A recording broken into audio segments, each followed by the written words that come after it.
Matthew chapter 14. On one hand, Jesus is very gentle, and at times it seems his grace and his desire to save is so great that pretty well anyone who says yes is going to be saved. But you see that here in Matthew 14, he can also be very demanding. When the disciples were in the boat on the lake about to drown, Jesus walks on the water towards them to save them. And Peter said, "Lord, if it's you, command me to come to you by walking on the water." So Peter says, if it's you, ask me to walk to you on the water. He knew Jesus, and he knew that Jesus could be so demanding. Only Jesus would ask a man to get out of a boat that's pretty well sinking in a storm and walk on water towards him. Now, there are times when we're asked by Jesus to climb out of the boat, to leave behind all our security and to risk absolutely everything for him.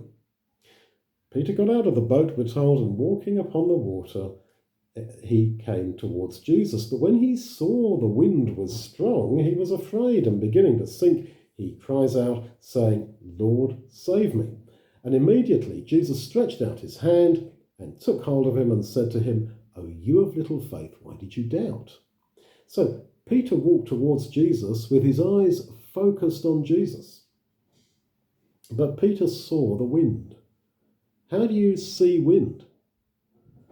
Only by looking at something which is blowing in the wind. So I suggest he took his gaze off Jesus and maybe looked back at the boat, perhaps at the remains of their sail being blown in the wind.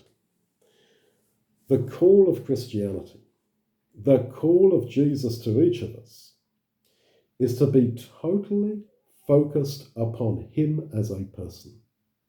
That is what it is to be a Christian. And why do we doubt? Because we take our focus off him personally.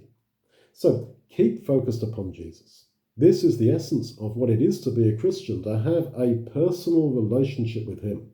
So I suggest reading something from the gospel records every day.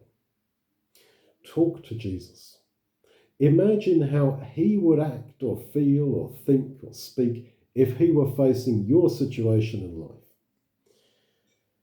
This is what it is to be a Christian, to be focused upon him, even with the wind of life blowing all around us. Don't look back. He alone can save us. Going back to the world won't save us. Israel would not get to the kingdom of God, the promised land, by going back to Egypt. In a sense, we're in a desperate situation. We, as weak sinners about to die, we urgently and desperately need that personal connection with Jesus. Don't wait until you're old and sick to realize this.